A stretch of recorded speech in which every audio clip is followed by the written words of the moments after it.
नमस्कार दोस्तों, मेरा नाम उज्ज्वल और आप देख रहे हैं माई पाठशाला। हर रोज़ की तरह जब मैं हर रोज़ बोलूं तो बीच बीच में एक आध दिन मैं गैप भी करता हूं ताकि आपको रिवीजन का प्रॉपर समय मिल पाए। लेकिन हम 90 दिन की क्लास कर रहे हैं जिसके अंदर हम 9000 वर्ड सीख रहे हैं। अभी हाल ही में फेज़ 12 का एग्ज़ाम हुआ है जिसमें आपके 18 सेट आए हैं। 18 सेट में अगर मिला के देखूँ उसके सारी की सारी वोकैब अगर आप देखोगे कि कहाँ से आया है, तो ये जो 90 दिन का मैं क्लास कराने जा रहा हूँ इसके अंदर से सबका सब आया है। अब बोलोगे सर अभी तो आपने 90 दिन पूरा कराया नहीं। एक्चुअली हमारी किताब है 90 days vocab planner, 90 days vocab planner. उसमें इसी तरीके से वोकैब प्लान किया गया है। मैंने चेक किया है सारे शब्द निकाल के। कल पूरे रात भर बैठ के मैं चेक करता रहा कि जो वोकैब आए हैं क्या अपनी किताब से कुछ बाहर फंसे हैं। बिल्कुल नहीं फंसे हैं। 250-300 पन्नों की किताब है जो आसानी से आप याद कर लोगे। अगर आपको एक बार में ये सारा का सारा वोकैब चाहिए तो आप 90 डेज वोकैब प्लानर को माई पाठशाला के ऐप से जाके ऑर्डर कर सकते हो। तो जो मैं पढ़ा रहा हूँ उससे एक भी शब्द बाहर निकल के नहीं आया और निकल के आएगा भी नहीं, क्योंकि 9000 वर्ड्स बहुत ज़्यादा होते हैं। ये 9000 वर्ड्स एक बार आप कवर कर ले गए तो आपके एसएससी का कोई भी ऐसा एग्जाम नहीं हुआ जिसका वोकैब छूट जाए। तो चलो आज की क्लास स्टार्ट करते हैं और सीक्वेंस में देखते रहिए। नोटिफिकेशन नहीं भी जाती है तब भी इसकी जो क्लासेस है 90 डेज वाली क्लासेस है वो सारे के सारे बच्चे देखते हैं। ये मेरे लिए सबसे पॉजिटिव पॉइंट है जिसके लिए मेरी एनर्जी बनी हुई है कंटिन्यूसली। धीरे धीरे ये प्लेलिस्ट जो है बच्चे देखना स्टार्ट कर रहे हैं और मेरा काम करने का इस वाली सीरीज पे और मेहनत कर रहा है। शाम को मेरी जो है 5 से लेकर 6 बजे तक क्लास चल रही है जिसमें मैं इंग्लिश ग्रामर आपको शुरू से करा रहा हूँ। नाउन का चैप्टर चल रहा है जिसमें मैं 1999 से लेकर आज तक पढ़ाए गए हर चैप्टर के हर क्वेश्चन विथ 120 रूल, मतलब 120 रूल से बाहर भी नहीं आता, वो सब भी पूरा का पूरा करा रहा हूँ। तो सीरीज के साथ भी जुड़िए जिससे आप अच्छी तरीके से अपना पढ़ाई कर पाइए और एग्जाम में बेहतर रिजल्ट निकाल के आइए। चलो आज डे 14 है तो हम वापस अपने इस छोटे से दिमाग की चर्चा करेंगे। आज हम 100 शब्द और ऐड करेंगे।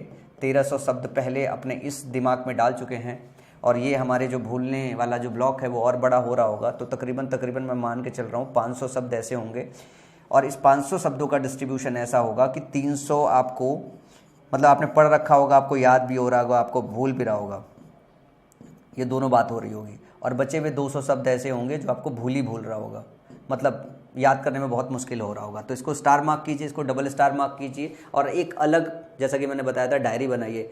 इसकी डायरी अलग से बनाइए, इसकी डायरी अलग से बनाइए। आपको बार बार लिखना पड़ेगा, जितनी बार लिखेंगे उतना ही ज़्यादा याद होगा। मेहनत तो देखो करनी पड़ेगी, बगैर मेहनत के कुछ संभव नहीं है। अगर मुझे आपका सिलेक्शन कराना है, मैं पिछले 2-2.5 साल से 1 घंटे से ज़्यादा कभी मैंने क्लास नहीं लिया है और कभी ऐसा भी नहीं होगा कि मैंने 30 घंटे पूरा महीने में क्लास लिया हो। इस दिन मैं दिन के 4 क्लासेस ले रहा हूँ। मेहनत तो करनी पड़ती है ना, आपका रिजल्ट निकालना पड़ेगा तो मुझे मेहनत करना पड़ेगा। 1 घंटे की ये क्लास रिकॉर्ड करता हूँ, फिर 5 बजे से 6 बजे तक 1 घंटा पढ़ाता हूँ, फिर पेड बैच है वो कराता हूँ। अभी आपका फेज़ 12 का जो 18 सेट आया है वो 18 के 18 सेट का सोल्यूशन रिकॉर्ड कर रहा हूँ। तो मेहनत तो करनी पड़ती है। देखो मेहनत तो आपको भी करनी पड़ेगी, तभी मैं आपका अच्छा डिलीवर कर पाऊंगा जब मैं खूब मेहनत करूंगा। तो जब टीचर आपका मास्टर इतना मेहनत करने के लिए रेडी है, अब 90 घंटे 100 घंटे अगर आपको पढ़ा रहा है तो आप तमीज़ से पढ़िए तो सही। एक बार अगर आपने तमीज़ से पढ़ा ना तो रिजल्ट निकालने से कोई नहीं रोक सकता। अब इस जो 500 शब्द ना बाहर निकल रहे हैं इसमें एक छोटी सी नली लगाओ और इंजीनियर बनो, नहीं हो तो भी बनो। और ये रिवीजन की एक साइकिल डालो, रिवीजन की साइकिल डालो और रिवाइज करो। नोट्स इसके अलग बनाओ। नोट्स अगर अलग नहीं बनाओगे तो रिवाइज नहीं हो पाएगा। नोट्स अलग निकालो, बार बार पढ़ो, बार बार पढ़ो। और साथ में बीच बीच में ये जो बचे हुए शब्द है ना 800, ये 800 में कुछ शब्द भूलेगा, उनकी भी लिस्टिंग बीच बीच में करते रहो। जिस दिन मेरी क्लास ना जाए वो कंप्लीट रिवीजन इन 800 शब्दों का करो ताकि ये और मजबूत होता चले और टेम्परेरी मेमोरी से परमानेंट मेमोरी में आपके सारे वोकैब जाने का काम हो जाए। और जम के इस सीरीज को देखो, जम के सीरीज पे मेहनत करो, तभी काम हो पाएगा। तो ये रिवीजन की जो नली है वो लगाओ और वापस से रिवाइज करो। आज वापस से हम 100 शब्द और सीखेंगे और आपको टोटल 120 मिनट की पढ़ाई करनी पड़ेगी वो कैब अच्छा करने के लिए। अगर आप सीक्वेंस से चल रहे हो तो आपको मज़ा भी आने लगा होगा, आपको याद भी होने लगा होगा, आपको मज़ा भी आने लगा होगा। अगर ये मज़ा लूट नहीं पा रहे तो बड़ी बुरी बात है। ये मज़ा अगर लूट नहीं पा रहे तो बड़ी बुरी बात है। मैं इस पर आपको प्रैक्टिस कराने वाला हूँ। मैंने अपना एक पर्सनल चैनल खोला हुआ है क्योंकि इसमें बहुत सारी क्लास हो जाएगी तो नोटिफिकेशन नहीं जा पाएगा। जल्दी मैं उसका लिंक आपको दूंगा। तो मैं उस पर इससे रिलेटेड जितने भी क्वेश्चंस बनेंगे, ठीक है ना, क्विज के माध्यम से प्रैक्टिस कराऊंगा ताकि आपका वोकैब रिवीजन हो जाए। देखो बहुत सारी क्लासेस भी हो जा रही है, तो जो बच्चा क्लासेस कंटिन्यू कर रहा है, खूब मेहनत कर रहा है, उसका रिजल्ट निकल जाएगा। जो क्लासेस नहीं कर रहा है, खूब मेहनत नहीं कर रहा है, उसका रिजल्ट निकलना भी मुश्किल हो जाएगा। बहुत मेहनत करनी पड़ती है यार, सबको मेहनत करनी पड़ती है। 40 मिनट रिवीजन के लिए डालो, 40 मिनट फास्ट फॉरवर्ड पे लगा के जो है 1.25 की स्पीड पे लगा के पूरी की पूरी वीडियो देख डालो। चलो मैं समझाता हूँ।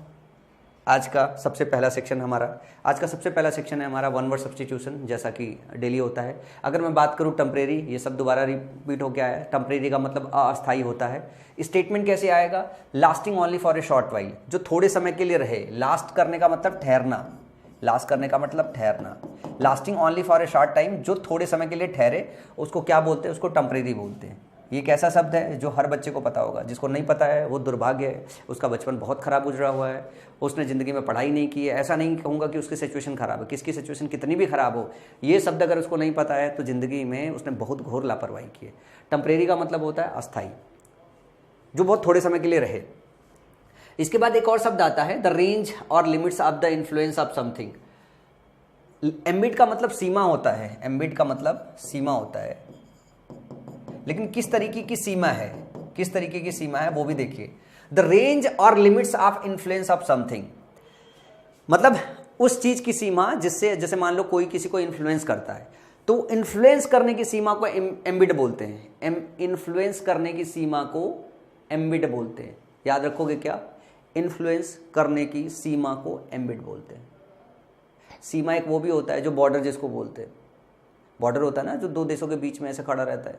ये इन्फ्लुएंस करने की सीमा है, इन्फ्लुएंस करने की सीमा को। और बोलोगे कि सर एम्बिट का क्या बॉर्डर जो है वो हो सकता है, क्या कहते हैं कि सिनोनिम्स होता है? बिल्कुल सिनोनिम्स हो सकता है, लेकिन इस लाइन के लिए बॉर्डर सब सही नहीं होगा। इस लाइन के लिए इसकी मीनिंग के फॉर्म में एम्बिट ही सही होगा, क्योंकि ये इन्फ्लुएंस करने की सीमा है, देश की सीमा नहीं है। देश की सीमा बॉर्डर कहलाती है, इन्फ्लुएंस करने की सीमा एम्बिट कहलाती है, और दोनों एक दूसरे के सिनोनिम्स होते हैं।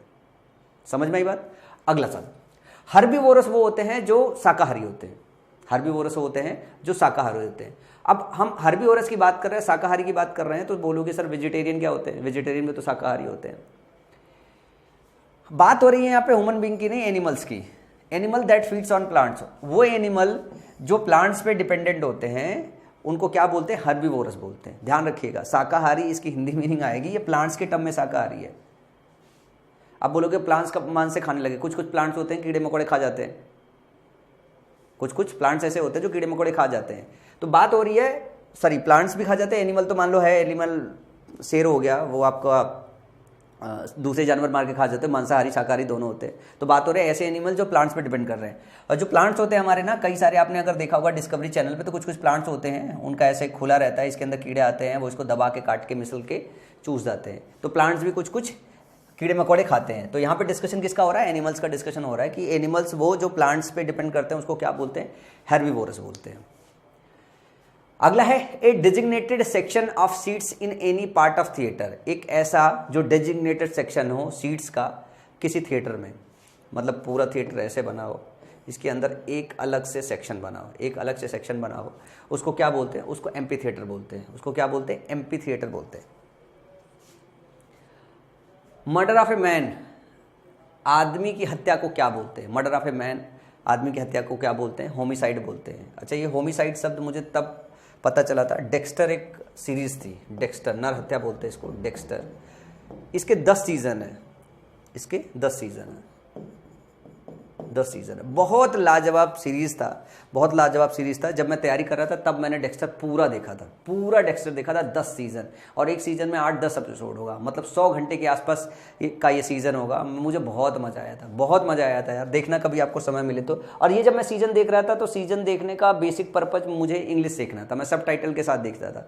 तो शुरू के 1-2 एपिसोड समझ में नहीं आए, फिर उसके बाद जब वो हत्या होता है, जब पकड़ता है, फिर बड़ा मजा आता है यार देखना, बहुत अच्छा है। यूएस की एक सीरीज है। उसके बाद अगला है माउंटेन क्लाइंबिंग को क्या बोलते हैं? एल्प शब्द सुना है? एल्प पर्वत के लिए इस्तेमाल होता है। एल्पिनिज्म मतलब पर्वतारोहण बोलते हैं जिसको, एल्पिनिज्म को पर्वतारोहण बोलते हैं। एल्प पर्वत का भी एक नाम है, ठीक है ना? इंडस, एल्प, ये सब पर्वत के नाम हैं, तो उससे भी याद कर सकते हो। एल्पिनिज्म मतलब एल्प पे चढ़ने की जो चीज़ है उसको पर्वतारोहण बोलते हैं, और माउंटेन क्लाइंबिंग को एल्पिनिज्म बोलते हैं। ये एक ऐसा शब्द है जो मुझे लगता है यार कि पढ़ाने समझाने की ज़रूरत नहीं है। कब से मैं जब आपको वो पढ़ा रहा हूँ, क्या कहते हैं कि यूनानिमस, जब मैं आपको कलेक्टिव नाउन पढ़ा रहा था, जिसमें डिस्कशन होता है अपना टीम का, जिसमें जूरी का डिस्कशन होता है, जिसमें क्रू का डिस्कशन होता है, ये सब सारे ऐसे हैं जिसमें काउंसिल का डिस्कशन होता है। इनके जो बिहेवियर होते हैं वो सिंगुलर या प्लूरल हो सकते हैं। तो जब ये यूनानिमस होते हैं, मतलब एक मत में होते हैं, तो इनका बिहेवियर सिंगुलर कंसीडर करते हैं और हम इनके साथ सिंगुलर वर्ब लेते हैं। तो ये वहाँ बहुत पढ़ाया जाता है। तो यूनानिमस का मतलब होता है एक मत में होना। इसके लिए स्टेटमेंट क्या आता है, that which is without opposition, मतलब एक ऐसी चीज़ जिसमें अपोजिशन हो ही ना, जिसमें अपोजिशन हो ही ना, मतलब एक मत में है सब, तो उसको क्या बोलते हैं, यूनानिमस होना। एक और शब्द आता है कंप्लीटली इनवेलपिंग, एम्बिएंट। एम्बिएंट का मतलब व्यापक होता है, एम्बिएंट का मतलब व्यापक होता है। और व्यापक क्या, ये हिंदी शब्द आपको आता है? व्यापक जो हिंदी शब्द है क्या वो आपको आता है? व्यापक मतलब जो बहुत जगह व्याप्त हो उसको व्यापक बोलते हैं। तो एम्बिएंट का हिंदी मीनिंग व्यापक होता है। और इसके लिए ये आप याद रखिए, कंप्लीटली इनवेलपिंग। इन्वेलप करने का मतलब क्या है, किसी को कवर करना होता है, पूरी तरीके से कवर करना। मतलब मैं इस बोलूँ कि पूरे इस संसार को कवर कर लिया गया है, तो एम्बिएंट सही शब्द है जो व्यापक है। तो कंप्लीटली इनवेलपिंग के लिए जो वन वर्ड आता है वो आता है एम्बिएंट, और इसका मतलब होता है व्यापक। अगला है the inability to recognise musical tones और to reproduce them reproduce them, यहीं तक है। The inability to recognise musical tones मतलब एक ऐसा रोग जिसमें आप म्यूजिकल टोन्स को रिकॉग्नाइज नहीं कर सकते, उसे रिप्रोड्यूस नहीं कर सकते हो, उसको बोलते हैं एम्यूजिया। एम्यूजिया, म्यूजिक नहीं आता, एम्यूजिया संगीत बोध अक्षमता, मतलब आप संगीत ना सुन पा रहे हो, ना समझ पा रहे हो, ना रिप्रोड्यूस कर पा रहे हो, तो उसको क्या बोलते हैं, एम्यूजिया। अगला है रिलेटेड टू मून, मून से संबंधित लूनार। एक सीजन मैंने और देखी, आप बोलोगे सर बहुत सीजन देखते हो। यस, मैं मतलब अपनी अंग्रेजी इंप्रूव करने के लिए मैंने बहुत सीजन देखे हैं, वही तो मैं सजेस्ट कर रहा था। मैं अखबार पढ़ने ज़्यादा सीजन देखना पसंद करता था। लूनार वाटर करके एक चाइनीज सीरीज है जो इंग्लिश में था, और मैं इसको चाइनीज में देख गया था इंग्लिश सबटाइटल के साथ, क्योंकि वो चै चै चू चू कुछ कर रहे, समझ में नहीं आ रहा, तो समझने के लिए अपनी इंग्लिश सबटाइटल का सहारा लेना पड़ता है। मैं आपको बताता हूँ, मैं साउथ इंडियन पिक्चरों का बहुत बड़ा फ़ैन हूँ। मतलब यूँ मान के चलो कि मतलब मेरा तो कैरेक्टर वैसा व्याप्त हो गया अंदर से साउथ इंडियन पिक्चरों के हीरो का। मतलब मैं वैसा बनना चाहता हूँ अपनी ज़िंदगी में। अगर क्या बनना चाहूँ तो मेरे को ऐसा लगता है मैं बहुत सारे पैसे कमाऊँ और फिर सारा का सारा खर्च कर दूँ, लुटा दूँ। मतलब ऐसा इतनी पिक्चर देखी है कि मेरे अंदर उनके कैरेक्टर बस गए हैं। मैं मेहनत बहुत करना चाहता हूँ और अच्छा इंसान बनना चाहता हूँ और वहाँ के कैरेक्टर में। तो आज के समय में जब कोई साउथ इंडियन कोई भी मूवी आ जाए, मतलब बॉलीवुड की मूवियाँ इतनी ख़राब हो गई है कि साउथ इंडियन अगर कोई मूवी आ जाए ना, उसका भले डबिंग इंग्लिश में ना हुआ हो, हिंदी में ना हुआ हो, वो तमिल में हो, तेलुगु में हो, मैं इंग्लिश सबटाइटल लगा के सब देख जाता हूँ। मतलब एक भी ऐसा अगर आ जाए यार, रात को अगर मैं खाली हूँ तो सोने से पहले मैं हमेशा टीवी सीरीज़ लगाता हूँ या मूवी लगा के देखता हूँ और देखते देखते सो जाता हूँ। अगर बॉलीवुड की मूवी आई है तो 10 मिनट में मुझे आंख लग जाती है, लेकिन अगर साउथ इंडियन मूवीज़ अगर कोई आ गई है, वो तमिल तेलुगु में भी है, तो इंग्लिश सबटाइटल के साथ वो रात के 2 बजे 3 बजे तक जाग के मैं उसे ख़त्म करता हूँ। नींद ही नहीं आती मेरे को, इतना मज़ा आता है। तो कहाँ था मैं? हाँ, related to moon, lunar water, और मैं चर्चा कर रहा था कि मैं टीवी सीरीज़ और ये देखता हूँ। ये इंग्लिश इंप्रूव करने के लिए मुझे करना पड़ा। तो मैं अपना जो फ्री टाइम है ना, वो इंग्लिश सीखने में इस तरीके से बिताता हूँ। अदरवाइज़ मेरी इंग्लिश बहुत ही वाहियात थी, अभी भी है, प्रोनाउंसिएशन तो अभी भी वाहियात है। The art of preserving skin of animal, birds या फिश, मतलब वो वैसा आर्ट या वैसा प्रैक्टिस जिसमें हम एनिमल्स के स्किन, बर्ड्स के स्किन या फिश के स्किन को प्रिजर्व करते हैं, उसको टेक्सीडर्मी बोलते हैं। डर्म शब्द जो होता है वो होता है क्या कहते हैं, स्किन से रिलेटेड। डर्म शब्द जो होता है वो स्किन से रिलेटेड होता है। तो टेक्सीडर्मी का मतलब क्या है, एक ऐसी प्रैक्टिस जिसमें हम स्किन को, एनिमल के, बर्ड को या फिर फिश के स्किन को प्रिजर्व करते हैं। क्या करते हैं? प्रिजर्व करते हैं, मतलब संरक्षित करते हैं। प्रिजर्व करने का मतलब होता है संरक्षित करना। थोड़ा आराम से पढ़ाता हूं ताकि आप समझ भी पाओ, वरना पढ़ाने का क्या फायदा है। एक ये शब्द बहुत एग्जाम में आपके आता है, मैन्युस्क्रिप्ट। मैन्युस्क्रिप्ट का मतलब होता है हाथ से लिखा हुआ, हस्तलिपि। हस्तलिपि, हाथ से लिखा हुआ। तो ए पेपर रिटन बाय हैंड, जो हाथ से लिखा हुआ पेपर होता है उसको मैन्युस्क्रिप्ट बोलते हैं, हस्तलिपि बोलते हैं। एक शब्द और आता है ब्रीवरी। ये शब्द ऐसा है कि मेरे पूरे इंजीनियरिंग में यार यही सब सिखाया गया, यही पढ़ाया गया था। मेरे फाइनल ईयर का प्रोजेक्ट था जिसमें मुझे बियर बनाना था। तो सवाल ये है कि ब्रीवरी कहाँ इस्तेमाल होता है? Place where wine is made, जहाँ पे वाइन मेड की जाती है, जहाँ पे वाइन बनाई जाती है, उस प्लेस को क्या बोलते हैं? ब्रीवरी बोलते हैं। मतलब पूरे फाइनल ईयर प्रोजेक्ट में दारू, बियर, वाइन, फर्मेंटेशन का प्रोसेस आता है, एक केमिकल प्रोसेस है, उसके विषय में सिखाया जाता है। तो मेरा पूरा का पूरा प्रोजेक्ट था बियर। मैंने कुछ घंटा नहीं पढ़ा था भाई, कुछ ना, उसके कुछ कीवर्ड्स पता है, जैसे माल्ट पता है मेरे को, होप्स पता है।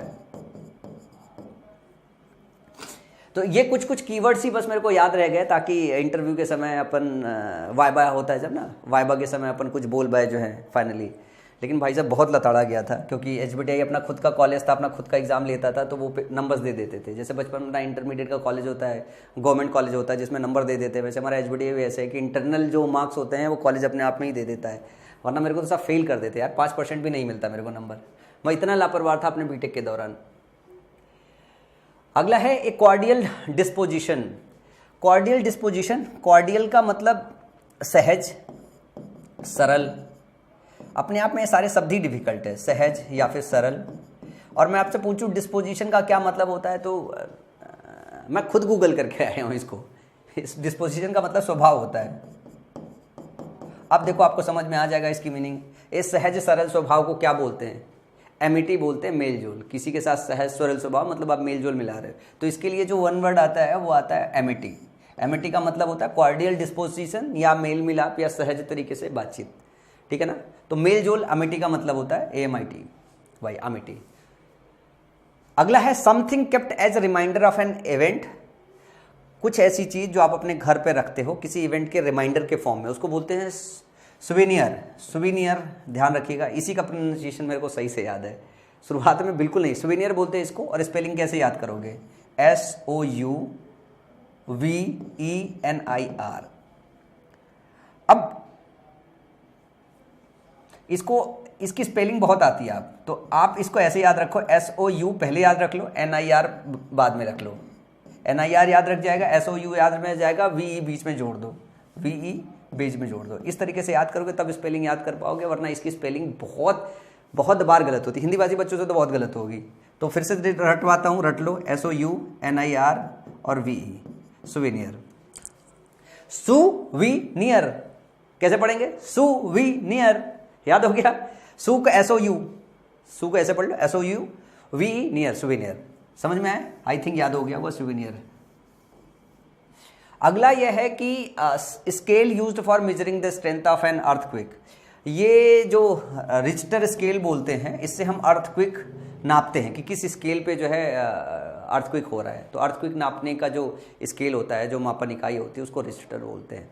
ये आपके वन वर्ड में आता है, ये आपके GS में, GK GS में बहुत आता है, GK GS में बहुत आता है कि अर्थक्वेक नापने का जो स्केल होता है उसको क्या बोलते हैं, जो वायुमंडल का प्रेशर नापना होता है उसको क्या बोलते हैं, जो आपकी आम जिंदगी से रिलेटेड है, जितने इंस्ट्रूमेंट और टूल होते हैं वो सब पूछा जाता है कि धारा नापने की जो है स्केल क्या बोलते हैं, वोल्टेज नापने की स्केल क्या बोलते हैं। तो फिजिक्स से भी क्वेश्चन बनते हैं, बायो से भी बनते हैं, केमिस्ट्री से भी बनते हैं, बहुत सारी चीज़ों से बनते हैं। अगर आपने NCERT अच्छे से पढ़ रखी है तो आपका काम हो जाता है। अगला है one who practices one of fine arts. मतलब एक आदमी जो प्रैक्टिस करता है फाइन आर्ट्स की, उसको क्या बोलते हैं? आर्टिस्ट। आर्टिस्ट, आर्ट को प्रैक्टिस करने वाले बंदे को आर्टिस्ट बोलते हैं, या हिंदी में कलाकार बोलते हैं, ठीक है ना। अगली बात है द फैमिली और the race of people that you come from. मतलब एंसेस्टरी वो होता है जब आप, वंशावली जिसको बोलते हैं, एंसेस्टरी का मतलब होता है वंशावली, कि आप इस वंश से चले हुए आ रहे हो, चले आ रहे हो। तो होता ना कि मेरे बाप ये हैं, मैं इस वंश से हूँ और उस वंश से हूँ। तो सवाल वही आता है कि एक द फैमिली और द रेस, और the race of people that you come from, कि आप बोलते हो ना किसके वंशज हैं। जैसे हम, मेरी माँ राम के कुल की वंशज हैं, पापा किसी और कुल के वंशज हैं। अब देखो माँ राम के कुल की मतलब उस कुल से आती हैं, तो उनका याद रह गया पापा किस वंश से आते हैं, वो मेरे को नहीं पता है, क्योंकि वो उतने शायद पॉपुलर ना रहे हों। तो एंसेस्टरी उसको बोलते हैं जिसको वंशावली बोलते हैं। एंसेस्टरी का मतलब होता है वंशावली। अगला है an organism, specially A bacterium that does not require air और फ्री ऑक्सीजन टू लिव। एक ऐसे ऑर्गेनिज्म को हम क्या कहते हैं? ये स्पेशली कौन सी कैटेगरी में आता है? बैक्टीरिया में आता है। बैक्टीरिया मतलब बैक्टीरिया में आता है। एक ऐसे बैक्टीरिया की बात पूछ रहे हैं हम जिसको जिंदा रहने के लिए एयर की या फ्री ऑक्सीजन की जरूरत नहीं होती है। तो एरोबिक और एनएरोबिक एक शब्द आता है। एरोबिक जिसको एयर चाहिए, एनएरोबिक एक प्रोसेस होता है। एरोबिक और एनएरोबिक ये हमको बीटेक में पढ़ाया गया था। एरोबिक प्रोसेस ये होता है कि जिस प्रोसेस के अंदर अपने को ऑक्सीजन की जरूरत हो। एनएरोबिक वो होता है जिसके अंदर ऑक्सीजन की जरूरत ना हो। तो यहाँ पे हम बात कर रहे हैं ऐसे बैक्टीरिया के, ऐसे ऑर्गेनिज्म को क्या कहते हैं जिसको जिंदा रहने के लिए ऑक्सीजन की नीड नहीं होती या फ्री एयर की नीड नहीं होती है। उसको क्या बोलते हैं? एनाएरोब। एनाएरोब, एनाएरोब। तो याद रखिएगा, एना अलग पढ़िए, एरोब अलग पढ़ी है, एनाएरोब। अवायुजीवी, जो बगैर वायु के जी सके उसे अवायुजीवी बोलते हैं। ये ऑर्गेनिज्म है, लेकिन ये कैसा है, स्पेशली एक बैक्टीरिया है जो बगैर वायु के जी पाता है, एनाएरोब बोलते हैं इसको। मैक्सिम आता है, मैक्सिम का मतलब होता है सिद्धांत या प्रिंसिपल, ठीक है ना। तो an established principle of practical wisdom, एक एस्टेब्लिश्ड प्रिंसिपल जो कि प्रैक्टिकल विजडम, विजडम मतलब बुद्धिमत्ता होता है ना, तो उसको क्या बोलते हैं, मतलब मोटा मोटा मैक्सिम का मतलब होता है सिद्धांत। तो याद रखिएगा, ये स्टेटमेंट भी आपको रटना पड़ेगा। एन एस्टेब्लिश्ड प्रिंसिपल, एक ऐसा एस्टेब्लिश्ड प्रिंसिपल जो प्रैक्टिकल विजडम से रिलेटेड है, उसको क्या बोलते हैं, मैक्सिम, और हिंदी में इसको सिद्धांत बोलते हैं।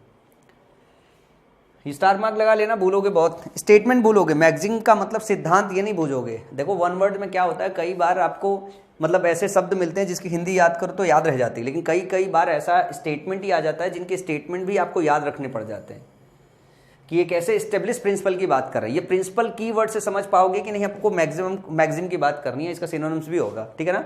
प्रैक्टिकल विजडम से रिलेटेड एस्टेब्लिश प्रिंसिपल को हम क्या बोलते हैं, मैक्सिम बोलते हैं। रटवा दूं मैं, प्रैक्टिकल कैसे याद करोगे, प्रैक्टिकल विजडम से रिलेटेड एस्टेब्लिश प्रिंसिपल को क्या कहते हैं, हम मैक्सिम बोलते हैं। और मैक्सिम का मतलब क्या होता है, सिद्धांत होता है, प्रिंसिपल होता है। चलो आगे चलते हैं, ये हमारा खत्म हुआ आज का वन वर्ड। अब हम डिस्कशन करेंगे ईडियम एंड फ्रेजेस की। हस्बैंड वंस रिसोर्स, अपने रिसोर्स को हस्बैंड करना, अपने रिसोर्स को हस्बैंड करना। तो अगर इसको आप वैसे याद करना चाहो तो लड़की अपने हस्बैंड को ऐसा प्रॉपर्टी बचा बुचू के रखती है ना कि बस मेरा है, मेरा ही लेना, बस ना, मतलब जैसे मान लो किसी कोई लड़की है, किसी लड़के से शादी हो जाए, फिर लड़का अपने माँ बाप का नहीं रह जाता, लड़कियाँ उसको अपनी प्रॉपर्टी समझ लेती हैं। मतलब माँ बाप भाई बहन गए, माँ बाप भी गए, मतलब लड़के ने शादी कर ली लड़की से तो बस लड़का उसका हुआ। तो हस्बैंड वंस रिसोर्स का मतलब होता है किफ़ायती होना। पत्नी अपने पति को कम खर्चा होने देती हैं, वो चाहती बस उनके पास खर्च हो। तो यहाँ से याद रखते हैं, to same to be economical. तो we must husband our resource, हमें अपने रिसोर्स को हस्बैंड करना चाहिए। किस टाइम पे, हार्ड टाइम्स। हार्ड टाइम मतलब कठिन समय के समय हमें अपने रिसोर्स को हस्बैंड करना चाहिए, मतलब किफ़ायती रखना चाहिए, बचा के रखना चाहिए। अगला है, बहुत प्यारा सा था, हैव द लास्ट लाफ, अंतिम हंसी। अंतिम हंसी का मतलब हो गया लास्ट क्षण पे जीतना, ठीक है ना, अंतिम क्षण में विजय पा लेना।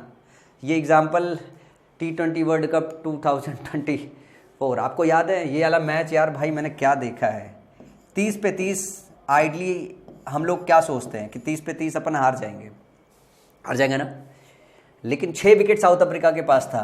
पहली बार ऐसा लगा इंडियन टीम को देख के, मेरे को लग रहा था कि इंडिया जीतेगी, अंदर से वाइब्स आ रही थी। हम बहुत सारे लोग इकट्ठा थे वो मैच देखने के लिए जो है, और भाई साहब जो बुमराह ने, जो अर्शदीप ने, जो पांड्या ने बॉलिंग की, ठीक है ना, अरे क्या ही था यार।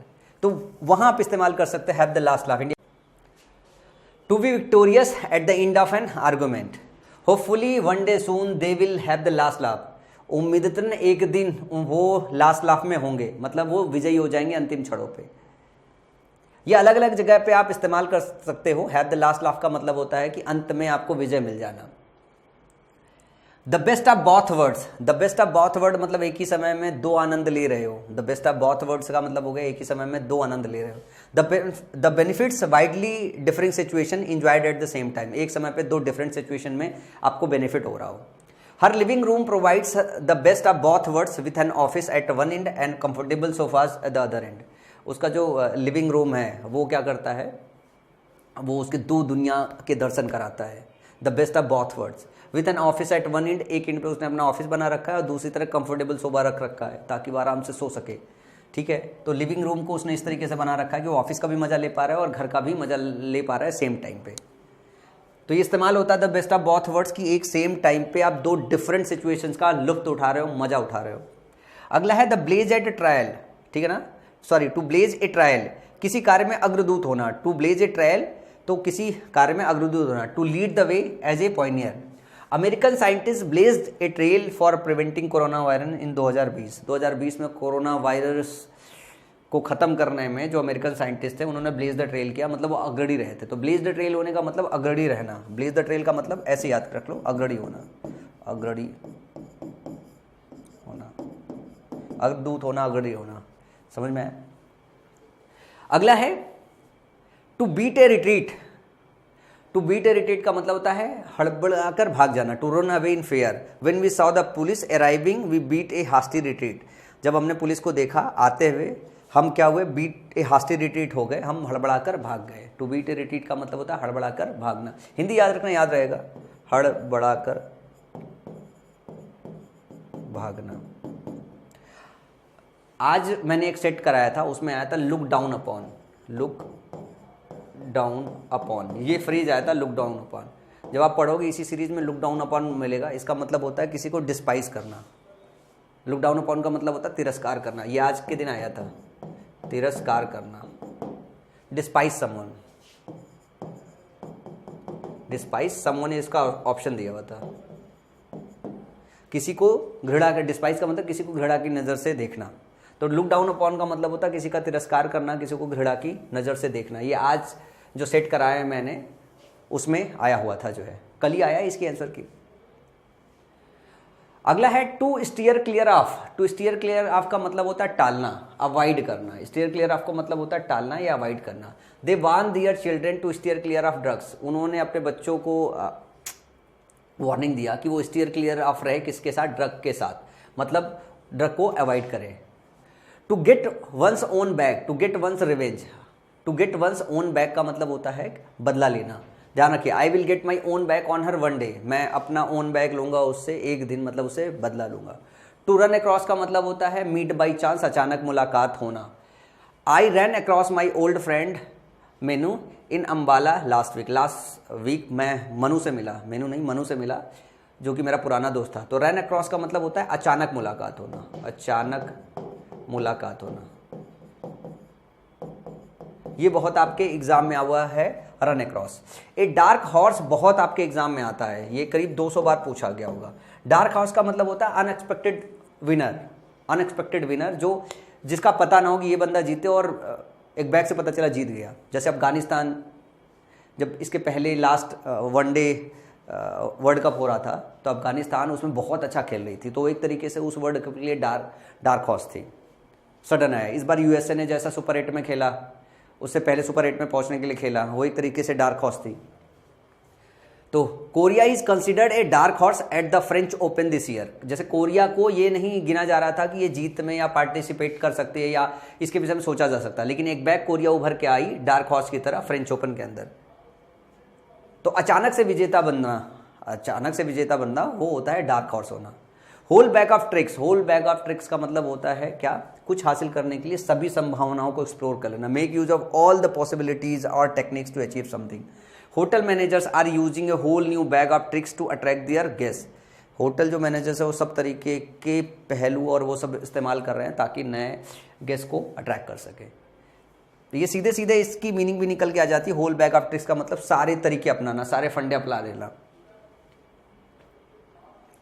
अब आते हैं अपन के वर्ड सीरीज पे। देखो ये वाला शब्द कभी ऑप्शन में देखा था, अभी आप डायरेक्ट इस शब्द की मीनिंग समझ रहे हो।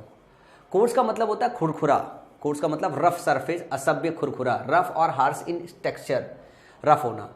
बूरिश एक शब्द है जिसका मतलब होता है खराब, भद्दा। फिल्थी का मतलब गंदा होता है। ग्रफ का मतलब रूखा होता है। ऑफेंसिव, ऑफेंसिव का मतलब ऑफेंसिव होता है यार। ऑफेंसिव का मतलब जिसमें बुरा लगे, जो चीज़ें नहीं। तो जो रफ या खुरदुरा सरफेस होता है वो भी तो खराब लगता है, ये इसके सिनोनिम्स है।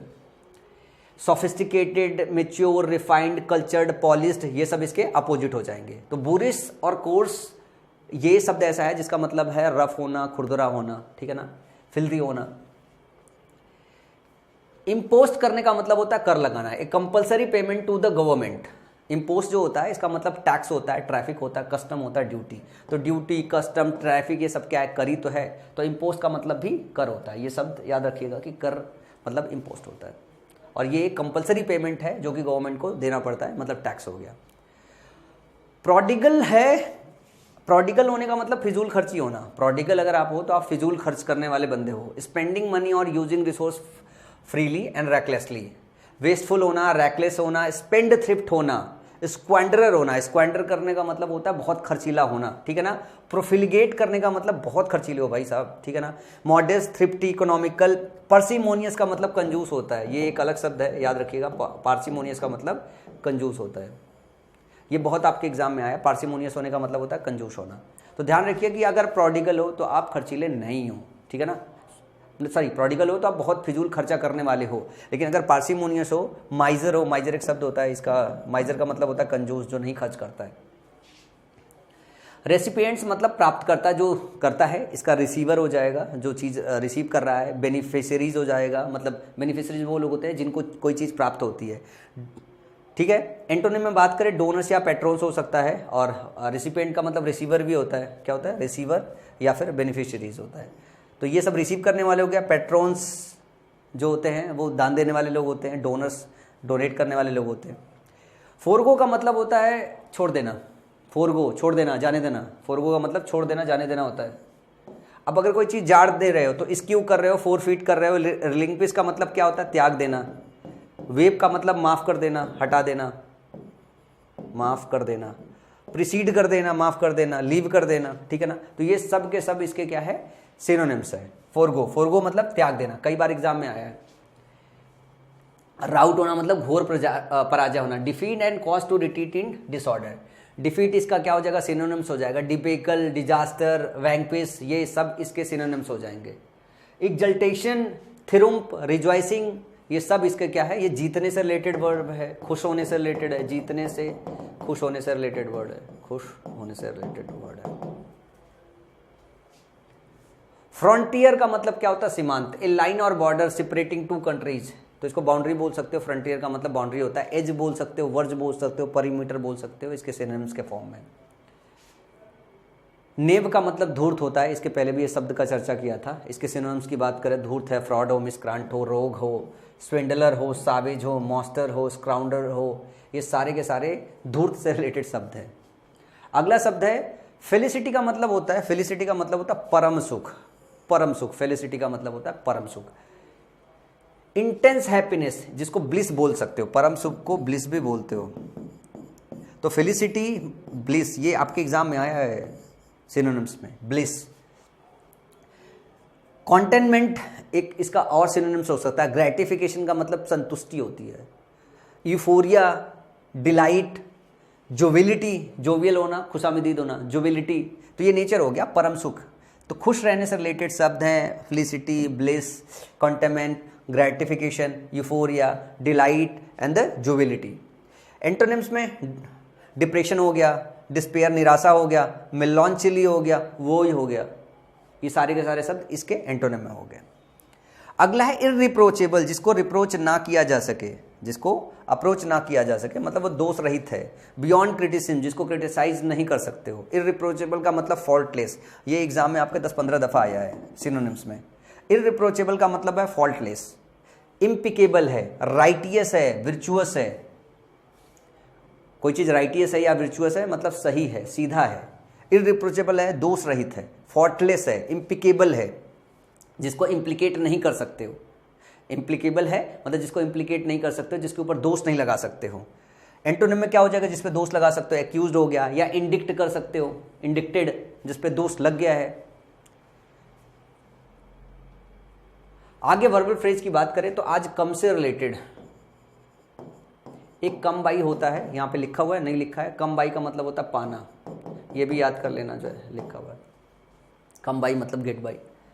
कम in for, come in for मतलब सब्जेक्टेड टू, सामना करना। कम इन फॉर किसी के सामने टू रिसीव करना है, सब्जेक्टेड टू सामना करना।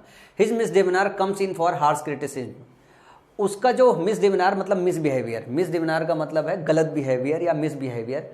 Comes in for harsh criticism, ये सब्जेक्टेड टू के डेफिनेशन में आया है कि उसका जो मिसडिमिनार है उसकी वजह से उसको हार्श क्रिटिसिज्म का सामना करना पड़ रहा है। कम्स इन फॉर आया है मतलब हार्श क्रिटिसिज्म का सामना करना पड़ रहा है, सब्जेक्टेड टू। अगला है कम ऑफ। कम ऑफ का मतलब है कि आप कहां से आए हो। To originate, to be the result of something, उत्पन्न होना। Nothing came of his efforts though he tries his best, कुछ भी उससे नहीं आया, कुछ भी उसके एफर्ट से नहीं आया, जबकि उसने अपना कठिन परिश्रम किया। तो कम ऑफ का मतलब होता है कि टू ओरिजिनेट, आना, रिजल्ट होना या उत्पन्न होना। ये एग्जाम में आता नहीं है। और कम ऑफ का मतलब होता है हैपन होना या सक्सीड होना। To the deal did not come off despite my best effort, जो डील है वो कम ऑफ नहीं हुआ मतलब घटित नहीं हुआ। ये आपके एग्जाम में 1-2 बार आया है, घटित होना, इसका मतलब होता है घटित होना। कम ऑफ का मतलब होता है घटित होना। अगला है कम आउट।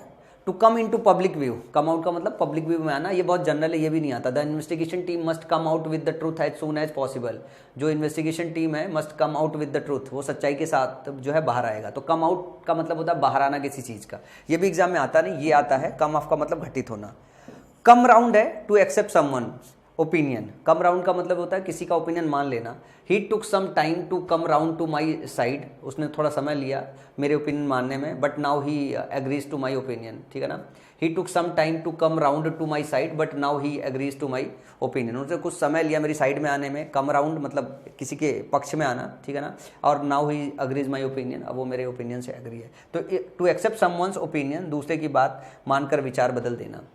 तो जब आप कम राउंड होते हो तो दूसरे की बात, अच्छा मैंने ये आज जो लिया हुआ है इसमें से आता नहीं एग्जाम में, बस कम ऑफ आता है, तो आप इसको याद रख सकते हो। और कम आउट बहुत जनरल है, कम आउट बहुत जनरल है।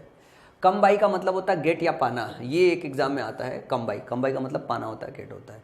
कम आउट और मतलब ये बहुत नॉर्मल है, और ये आपके एग्जाम में आता है। कम ऑफ का मतलब होता है घटित होना, बाकी नहीं आता है, लेकिन मैंने ले लिया है। कुछ ऐसी चीज़ें हैं कई बार हमको थोड़ा और आगे जाके भी कंप्लीट करना होता है। अब देखो आज जो हमने लिया है, आपको 3 चीज़ें याद रखनी है बस यहाँ पे फिक्स प्रीपोजिशन में। एकीन अपने साथ टू लेता है, एकीन टू का मतलब होता है सिमिलर टू होना। Your behaviour of indifference is akin to jealousy, उसका तुम्हारा जो इनडिफरेंस है, इग्नोरेंस है, जो है जो बिहेवियर है वो जलन के कीन टू है, सिमिलर है। तो कीन अपने साथ टू लेता है, इसका मतलब होता है सिमिलर टू। एक कस्टम्ड भी अपने साथ टू लेता है, इसका मतलब होता है be used to. I am accustomed to early rising, मैं यूज्ड टू हूँ अर्ली राइजिंग का, आदी हूँ। एकस्टम्ड टू का मतलब होता है आदी होना, आदी होना, इसकी मीनिंग होती है बी यूज्ड टू। तो एक कस्टम अपने साथ टू लेता है, कीन अपने साथ टू लेता है। एडाप्ट जो होता है, एडाप्ट मतलब किसी वातावरण के साथ ढलना, तो एडाप्ट भी अपने साथ क्या लेता है, एडाप्ट अपने साथ टू लेता है। एक स्पेलिंग होती है ADOPT, इसका मतलब होता है गोद लेना, एडॉप्ट, गोद लेना। और एक स्पेलिंग होती है ADAPT, जिसका मतलब होता है वातावरण के साथ ढलना, वातावरण के साथ ढलना, वातावरण के साथ ढलना। और एक होती है एडेप्ट, ये ADEPT होती है। ये जब मैं आपको पढ़ाऊंगा उसमें वर्ब, जब पढ़ाऊंगा वर्ब का चैप्टर, तो उसमें भी पढ़ाऊंगा ADEPT, दोबारा रिवीजन हो जाएगा। एडेप्ट का मतलब होता है निपुण होना, किसी कार्य में सक्षम होना, निपुण होना। इसका जो यूज आता है वो आता है एडप्ट इन और एडप्ट एट, 2 प्रीपोजिशन लेते हैं, एडप्ट इन और एडप्ट एट। इसको समझने में भी बहुत मुश्किल होता है।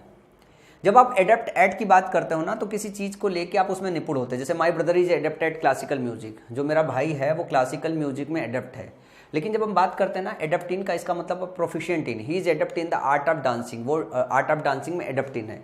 अब ये वाला जो सेक्शन है, जब भी आपके एग्जाम में आएगा तो आप देखना कि ऑप्शन में या तो इन आता है या तो एट आता है, या तो इन आता है या तो एट आता है, दोनों नहीं आता है। इस जब भी एडप्ट पूछा जाता है फिक्स प्रीपोजिशन के माध्यम से, तो एट और इन जो है इसके साथ दोनों लगाए जाते हैं, लेकिन इसको समझ पाना बहुत मुश्किल है। तो ऑप्शन में या तो आपको एट मिलेगा या तो आपको इन मिलेगा। तो बस आपको कितना बात याद रखनी है कि एडेप्ट के साथ जब आप निपुण हो, एडेप्ट ये अपने साथ इन या एट लेगा, इसके साथ दूसरा प्रीपोजिशन मत लगाना, या तो इन लगाना या तो एट लगाना, जो भी आपके साथ ऑप्शन में मिला हो। इसको इसी तरीके से याद रखो। अगर दूसरी तरीके से याद रखोगे बहुत कंफ्यूज होगे कि इन लगाएंगे कि एट लगाएंगे।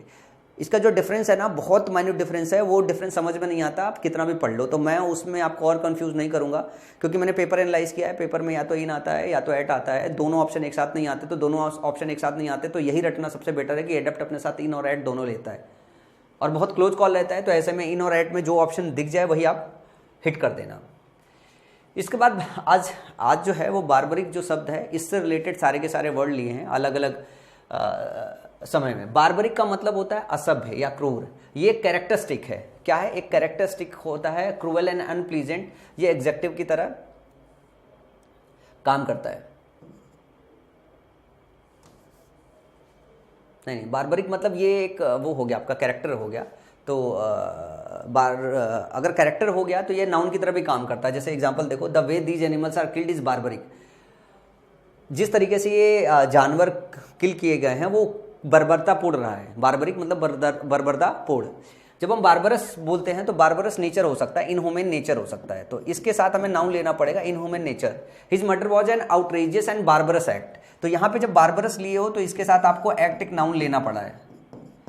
ये सब ये सब मीनिंग क्या है, एक तरीके की है। बारबेरिटी का मतलब क्रुएलिटी हो गया। The dictatorship has been responsible for countless barbarities. अब ये जो बारबेरिटी है, बारबरता, ठीक है ना, और बारबरिक, ये किसी का नेचर हो गया, ये किसी का नेचर हो गया, असभ्य या क्रूर नेचर हो सकता है, बारबरिक नेचर हो गया, ठीक है ना। बारबरिटी हो गई, ये भी बर्बरता हो गया, तो बारबरिक होना, बारबरिटी होना तो क्रुएलिटी हो गई, क्रुएल एंड अनप्लीजेंट, क्रुएलिटी यही मीनिंग हो गई। बारबरिज्म, ये भी नाउन की तरह इस्तेमाल होता है, ये भी नाउन की तरह इस्तेमाल होता है। नाउन की तरह इस्तेमाल होने का मतलब अगर आप देखोगे तो ये अपने आप में अलग से आएगा, इसके साथ दूसरा नाउन नहीं आएगा। जब एग्जेक्टिव होता है तो उसके साथ नाउन लेते हैं, जैसे बारबरस नेचर होता है। बारबरिज्म की अगर बात करें, uncivilised, he witness some appalling acts of barbarism during the war. अब जब बारबरिज्म हम बोल रहे हैं, ये भी नाउन की तरह इस्तेमाल हो रहा है, क्योंकि एक प्रोसेस है बारबरिज्म, मतलब ये एक एक्ट हो गया, ये एक एक्ट हो गया। तो ये तीनों नाउन की तरह काम कर रहे हैं। ये असभ्य हो गया कि कोई बारबरिज्म है तो कोई बंदा अनसिविलाइज्ड है, असभ्य है। वैसे ये आपके साथ एक बार ऑप्शन में नहीं आएंगे। ये पार्ट ऑफ स्पीच के हिसाब से बस आपको याद करना पड़ेगा कि ये आपका एग्जेक्टिव है, ये आपका एग्जेक्टिव है, और ये तीनों नाउन की तरह इस्तेमाल होते हैं। ये नाउन, वैसे जो मेरे को समझ में आ रहा है, बारबरिक नेचर भी लिखते हैं यार, बारबरस नेचर भी लिखते हैं, बारबरिक नेचर भी लिखते हैं, तो ये भी एग्जेक्टिव की तरह इस्तेमाल किया जाता है। एक मिनट रुकना, बारबरिक नेचर होता है किसी का। The way this things animal are killed is barbaric. हाँ अच्छा, ये एक जो है, ये यहाँ पे ध्यान से रखना, ये मैं ग्रामर में पढ़ाऊंगा, तो आपको एक चैप्टर पढ़ाऊंगा लिंकिंग वर्ब। लिंकिंग वर्ब, जब लिंकिंग वर्ब की बात करें तो उसका स्ट्रक्चर ऐसे होता है, ये होता है सब्जेक्ट प्लस वर्ब प्लस उसका कॉम्प्लीमेंट। कॉम्प्लीमेंट होता है, इस कॉम्प्लीमेंट में यहाँ पे या तो नाउन आता है, या तो प्रोनाउन आता है, या तो एग्जेक्टिव आता है। और जो लिंकिंग वर्ब होते हैं आप देखोगे, इज, आर, एम, वाज और वर इस्तेमाल किया जाता है। तो यहाँ पे इज जो है मेन वर्ब की तरह है, और ये इसका कॉम्प्लीमेंट है। तो these, the way these animals are killed is barbaric. जो तरीका था जिससे एनिमल्स को मारा गया वो बिल्कुल बारबरिक था। तो बारबरिक जो है असभ्य या क्रूर नेचर की बात कर रहे हैं हम, ये एग्जेक्टिव की तरह काम कर रहा है। तो दो आपके एग्जेक्टिव है और दो आपके जो है नाउन है। बारबरिटी जो बर्बरता हो गया, और बारबरिज्म जो हो गया वो सिविलाइज नेचर हो गया, ठीक है ना। तो ये सारे के सारे जो शब्द है वो खाली इनके रूपांतरण से है कि बारबरिक है कोई, बारबरस है, बारबरिटी हो गया, बारबरिज्म हो गया, ये अलग अलग चीज़ बनाई गई है। समझ में आया? तो आई होप ये चार के चारों शब्द जो है आप ऐसे पढ़ोगे, दो नाउन है, दो एग्जेक्टिव हैं। आज के दिन का जो क्लास है वो ख़त्म हुआ। और एक और बात मैं बताना चाहूँगा कि 90 दिन की क्लास आपको करनी पड़ेगी। अगर कुछ आपको समझ में ना आए जिसमें आप चाहते हो कि मैं दोबारा किसी क्लास में रिपीट करूं, ठीक है ना, देयर इज़ अ पॉसिबिलिटी कि कुछ हो सकता है वो कैब में समझ में ना आए, तो नीचे कमेंट सेक्शन में आप मेंशन कर देना, मैं उसको दोबारा से आपको पढ़ा दूंगा, दोबारा से पढ़ा दूंगा। मैं एक दो लेक्चर जो 5 बजे से क्लास पढ़ा रहा हूँ, 5 बजे से क्लास पढ़ा रहा हूँ, मैं एक दो लेक्चर इस पर भी बनाऊंगा कि आप पार्ट्स ऑफ स्पीच कैसे पहचानो, पार्ट्स ऑफ स्पीच कैसे पहचानो, पार्ट ऑफ स्पीच कैसे पहचानो, ठीक है ना। एक और बात मैं बताना चाहूँगा कि जैसे जब हम ग्रामर पढ़ते हैं तो ग्रामर में एक बात सिखाई जाती है कि जो कोई भी शब्द है, कोई भी जो वर्ड है, जरूरी नहीं कि ये नाउन या एग्जेक्टिव हो, ये अपने सेंटेंस के अंदर उसके फंक्शन के हिसाब से हम उनको नाउन या एग्जेक्टिव बोलते हैं। जनरल कैसे इस्तेमाल होता है वो शब्द पढ़ाते वक्त अपन बताते हैं कि एग्जेक्टिव है या ये नाउन है, पर जरूरी नहीं ऐसा होता कि वो नाउन या एग्जेक्टिव है। सेंटेंस में उसके यूज केस के हिसाब से कि किस पोजीशन पे रखा गया है वो डिसाइड करता है कि वो नाउन है या एग्जेक्टिव है। जैसे मैं एग्जांपल देता हूँ कि अगर कोई चीज़ सब्जेक्ट का या ऑब्जेक्ट का मुख्य हिस्सा या मुख्य पार्ट बनता है तो नाउन कहलाता है, लेकिन यही शब्द अगर नाउन के बाजू में रख दिया जाए, दूसरे नाउन के विषय में एडिशनल इन्फॉर्मेशन देने के लिए आ जाए, तब यहाँ पे ये मॉडिफायर या एग्जेक्टिव की तरह काम करता है। तो ऐसा नहीं है कि अगर मैं कोई शब्द बोल रहा हूँ ये एग्जेक्टिव है तो हमेशा एग्जेक्टिव हो, वो उसका जनरली एग्जेक्टिव की तरह इस्तेमाल करते हैं, लेकिन सेंटेंस में एग्जेक्टिव की जगह नाउन की जगह उसको प्लेस कर देंगे, ठीक है ना। तो भाई वो नाउन करेगा, नाउन को एग्जेक्टिव की जगह प्लेस किया जाता है। तो डिफरेंट शब्द अलग अलग पार्ट ऑफ स्पीच की तरह काम करते हैं सेंटेंस के अंतर्गत। तो वो भी धीरे धीरे जब आप सीखते हो तो आप सीख जाते हो। तो कुछ कुछ चीज़ें ऐसी रहती हैं इंग्लिश भाषा को पढ़ने में कि कन्फ्यूजन का अड्डा बना रहता है। आपको एक डायरी रखनी पड़ती है जिसमें आपको लिखना रहता है कि क्या क्या कन्फ्यूज हो रहे हो, फिर आपको अपने टीचर से या अलग अलग रिसोर्सेज से उस कन्फ्यूजन को दूर करना रहता है। तो आज की कक्षा में मैं इसको यहीं समाप्त करूंगा, अगली क्लास में फिर आगे कंटिन्यू करूंगा। जो भी सेक्शन ऐसा रह जाए जो डाउटफुल रह जाए, नीचे कमेंट सेक्शन में मुझे बता दिया कीजिए कि सर ये डाउट रह गया है, वो डाउट अगली क्लास में लाके और कुछ एग्जाम्पल से मैं क्लियर कर दिया करूंगा, ठीक है ना। तो चलो अपना ख्याल रखो, लगातार रिवाइज करते रहो।